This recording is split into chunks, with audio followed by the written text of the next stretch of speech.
Faut pas, là là là là là là. Les amis, bonjour, bienvenue sur ma chaîne YouTube PP World. Cette vidéo existe parce que c'est à cause de vous. Non mais carrément, je suis comme ça comme mec, hein.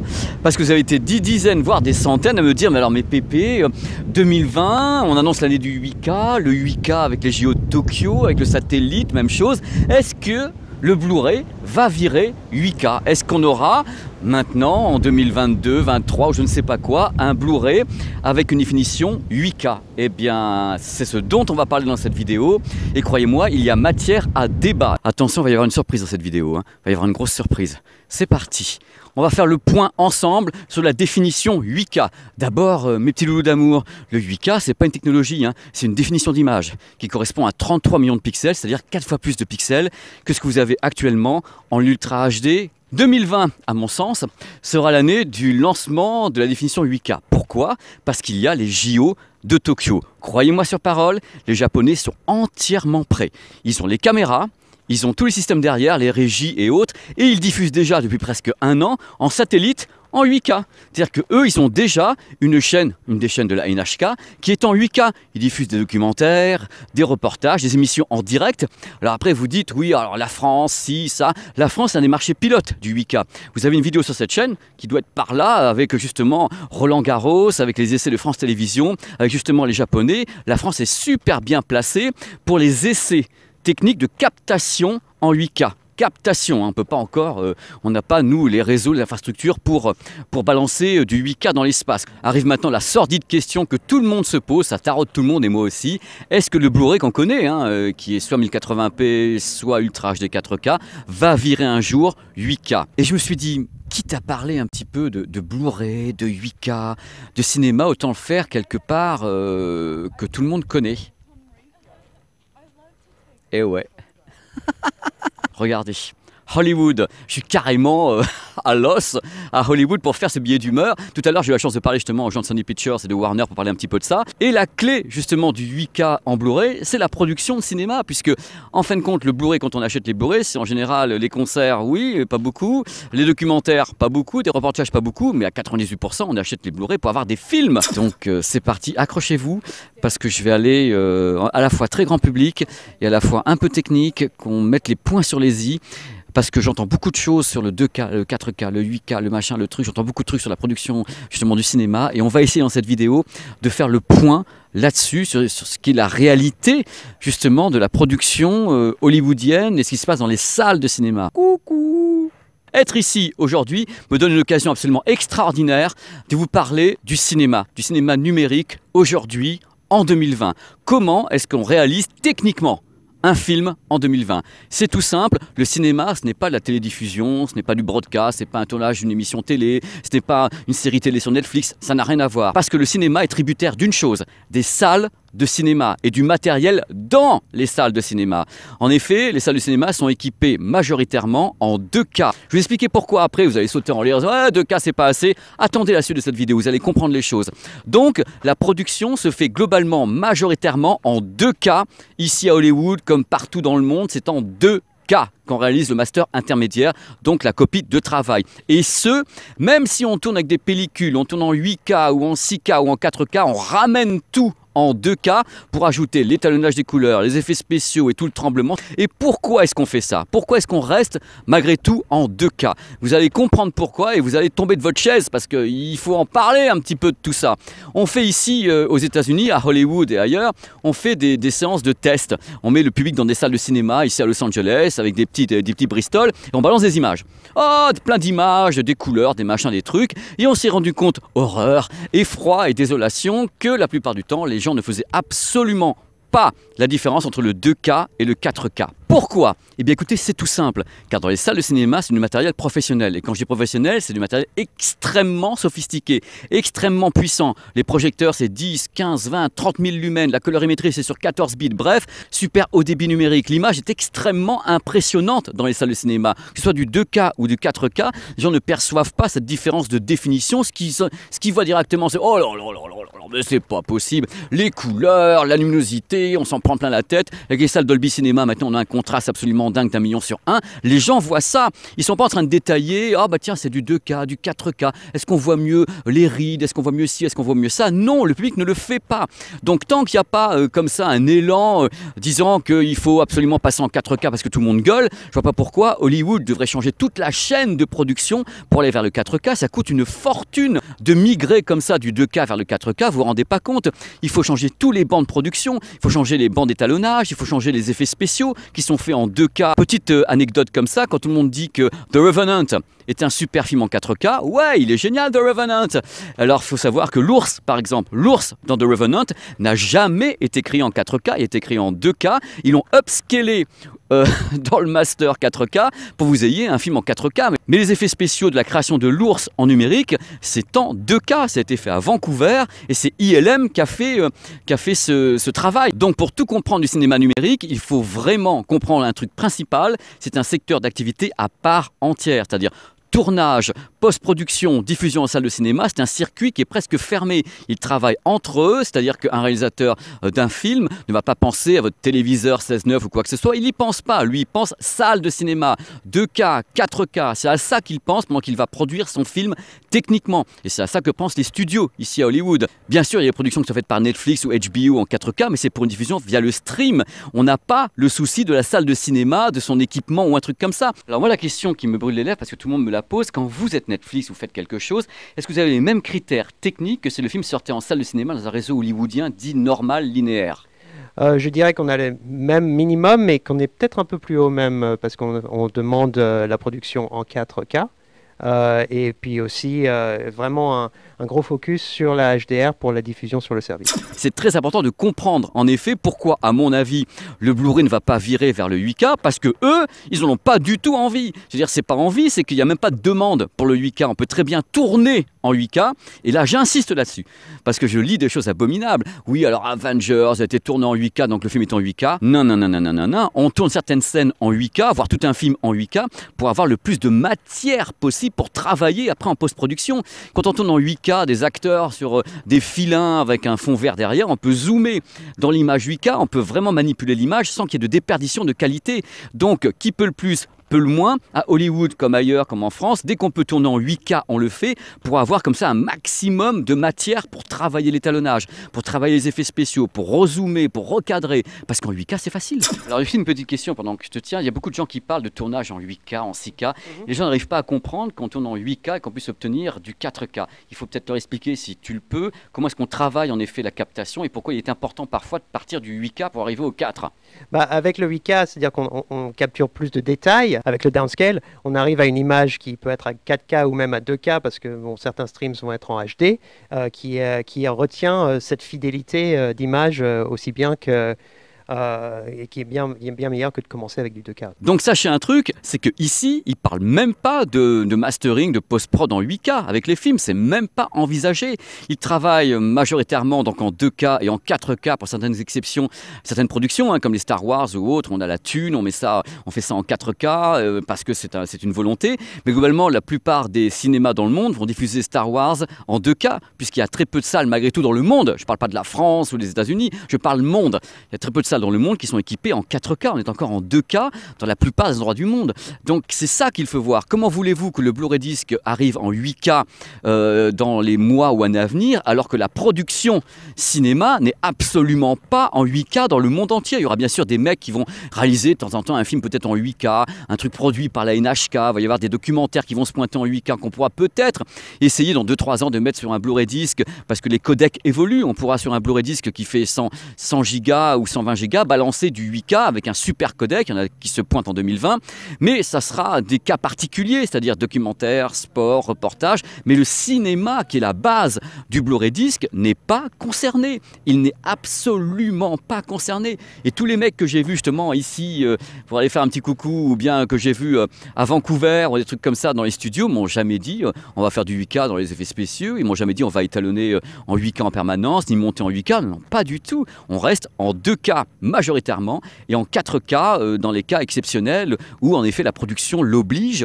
et où on veut en effet travailler plus fort parce qu'on le veut et parce qu'on a les sous pour le faire. Produire intégralement en 4K avec des monceaux d'effets spéciaux, ça coûte une blinde de chez blinde. Netflix lâche un fric fou à chaque fois en post-production pour avoir des productions en 4K, mais Netflix n'est pas tributaire des salles de cinéma. Netflix, lui, envoie directement le stream vers des téléviseurs qui sont 4K pour la plupart actuellement dans certains pays, donc ils ne se posent pas de questions. Et quand les téléviseurs ne sont pas 4K, eh bien Netflix est diffusé en 1080p ou bien en standard ou n'importe quoi. On peut ajuster un streaming.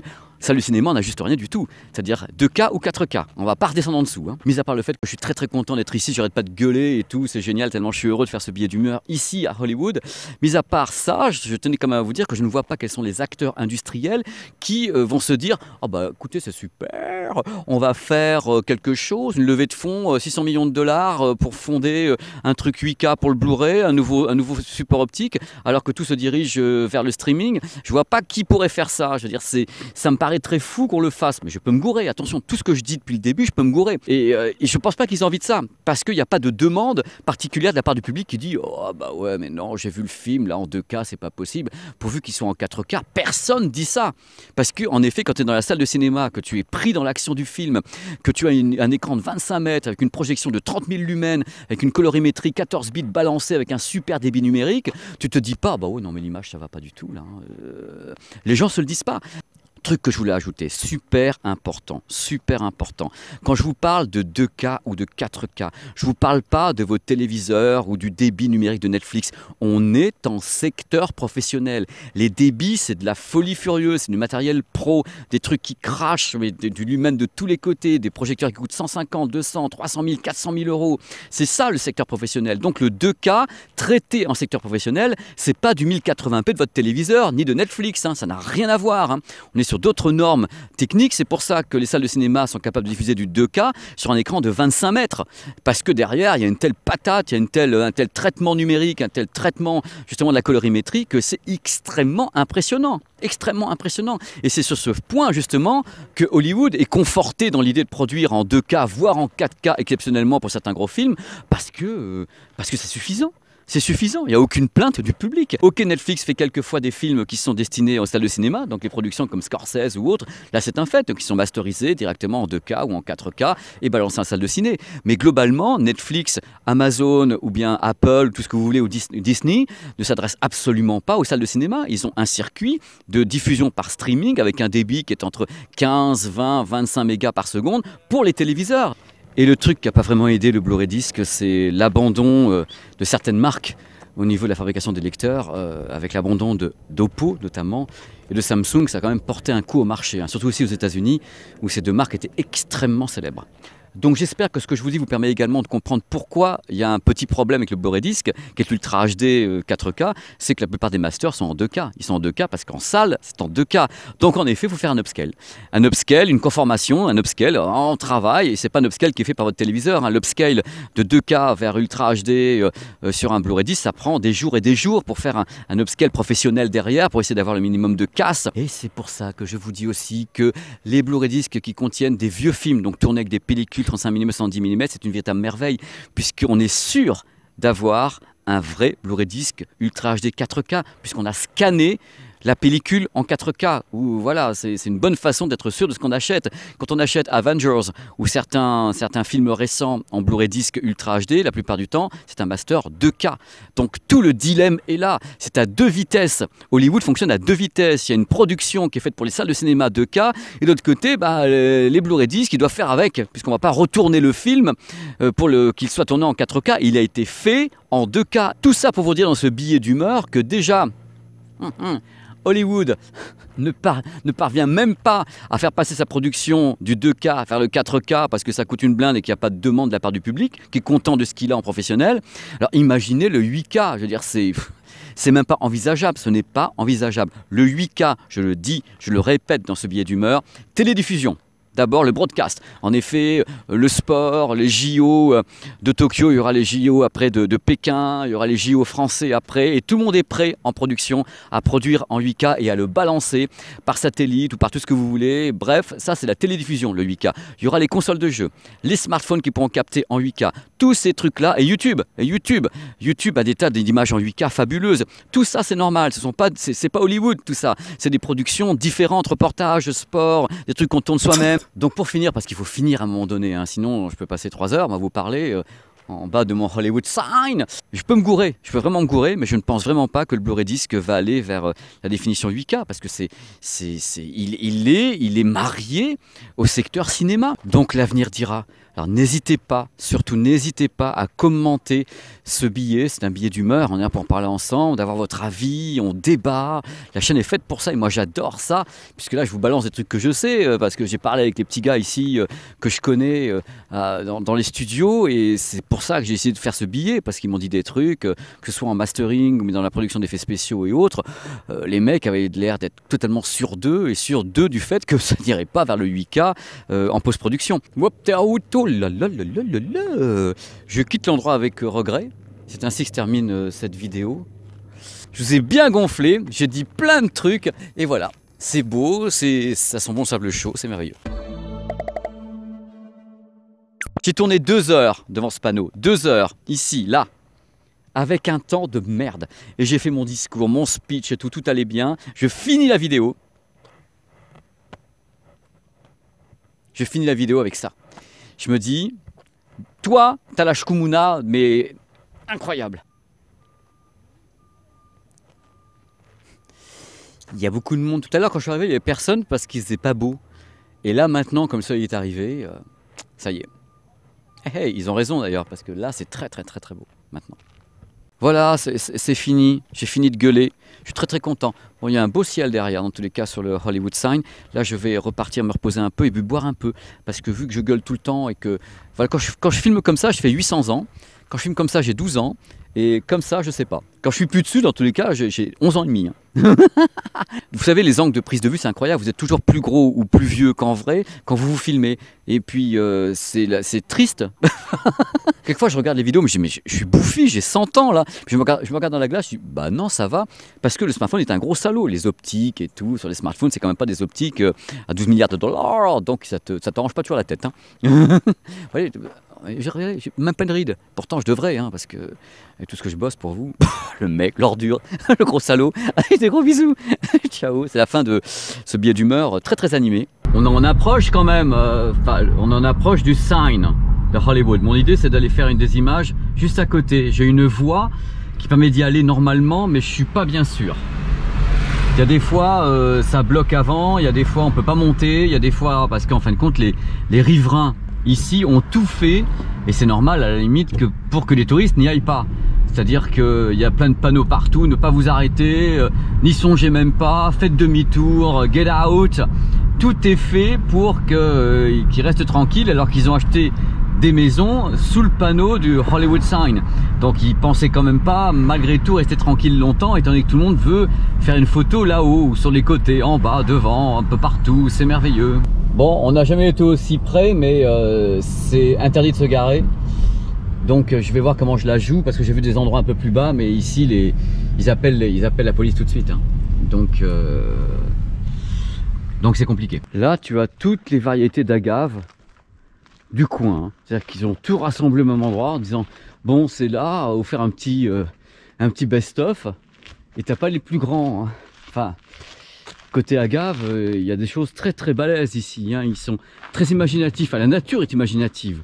Donc regardez un petit peu, le coin est charmant. N'ayons pas peur des mots, je le redis, c'est charmant. C'est charmant, mais pour y arriver, c'est moins charmant. Parce qu'il faut vraiment faire des tricks de tous les côtés, pour pas essayer de se faire enlever la voiture, pour pas essayer d'avoir la police qui veille ici, à ce que les véhicules ne s'arrêtent pas, à ce qu'on ne prenne pas trop de photos et tout. Donc là, j'ai laissé la voiture dans un endroit qui est peut-être safe, mais l'avenir me dira quand j'irai la reprendre dans 2 heures. Donc là, je suis monté très haut, et j'ai fait une petite montée comme ça de 25 minutes, mais comme ça. Hein. Pour ça, je suis un petit peu essoufflé. Mais voilà, le Hollywood sign est devant moi. extrêmement proche. Il est juste là-haut. Il y a une autre façon, il faut aller près des antennes qui sont ici et on le voit en hauteur, enfin de vue de derrière. C'est ce qu'on voit dans beaucoup de films d'ailleurs. Et il faut savoir que c'est une zone qui est protégée ici. C'est pas on y va comme on veut. Là, faut pas passer par exemple. C'est des zones militaires, c'est pour ça que aller là-haut c'est un peu compliqué. J'ai toujours été un petit peu circonspect d'y aller. Ah, une des plus belles heures ici à Los Angeles. Le soleil se couche, on voit bien la nappe de pollution. Ça, je peux vous garantir qu'à l'œil nu, c'est entièrement recouvert parce que Los Angeles est extrêmement pollué. Il y a que des voitures, donc fatalement, même à Hollywood, là il faut aller dans les hauteurs pour que ça soit pas pollué. Regardez un peu ce ciel merveilleux que je vous offre comme ça dans les bonus, c'est sublime. Alors tout est interdit, je le rappelle, même si là, voilà, je voulais faire ça, je monte là, donc aller là, non. Voilà, c'est interdit. Regardez un petit peu cette merveilleuse nappe de pollution. Je ne sais pas si on la voit bien, mais moi je la vois à l'œil nu, mais je pense que le S10 Plus la voit peut-être pas autant que moi. Vous avez une nappe entière de pollution ici. Mais c'est, je vais vous faire mon vieux, mais quand je venais il y a 20 ans, il n'y avait pas autant. Chaque fois que je viens maintenant, il y a cette sorte de fog qu'on peut voir avec le soleil comme ça, dès qu'il fait du fog. Et c'est très joli, je dis pas le contraire, ça fait un effet artistique, c'est du David Hamilton, mais quand même quelque part. Bon, ça reste très beau, je ne vais pas vous dire le contraire, regardez un petit peu la beauté du coin, on est dans quelque chose qui fait rêver le monde entier, donc je ne peux pas vous dire le contraire, c'est absolument merveilleux. Chaque fois que je viens ici, je suis comme au premier jour, voilà, c'est de l'amour donc. C'est comme le premier jour, mais c'est pas ma ville préférée et ça le sera jamais, je pense. C'est un peu compliqué. C'est pas, il y a une question d'âme quand même dans une ville toujours, et je trouve que l'âme de Los Angeles c'est particulier. Je préfère d'autres villes comme Chicago, New York ou bien San Francisco évidemment, où il y a des tas de villes qui sont très sympas. C'est pas que c'est pas sympa, c'est que c'est pas l'endroit où je vivrais, où je prendrais mon pied au niveau culturel et autres. J'aime le cinéma pourtant. Mais la façon dont on le fait ici, c'est quand même très industriel, si je puis dire. Et ça laisse pas beaucoup de place à l'artisanat, quelque part. Et moi, je préfère un truc un peu plus roots, quelquefois. Là, pour moi, c'est une des meilleures vues que je connaisse de Hollywood Sign. Sur la route, là. Et tout à l'heure, j'étais là-haut. Voilà, plus près. Mais c'est une très belle vue. Mais c'est difficile à avoir en photo ou un truc comme ça parce que le Hollywood Sign est très éclairé et l'autre partie est un peu sombre et tout crame un peu. Là, je m'en sors un peu, mais avec le S10 Plus, mais notre smartphone, je voyais rien du tout. Oh là là, mais quelle aventure! Ce problème de riche absolument incroyable d'arriver à filmer le Hollywood Sign. J'ai honte. Mais il y a de quoi en plus.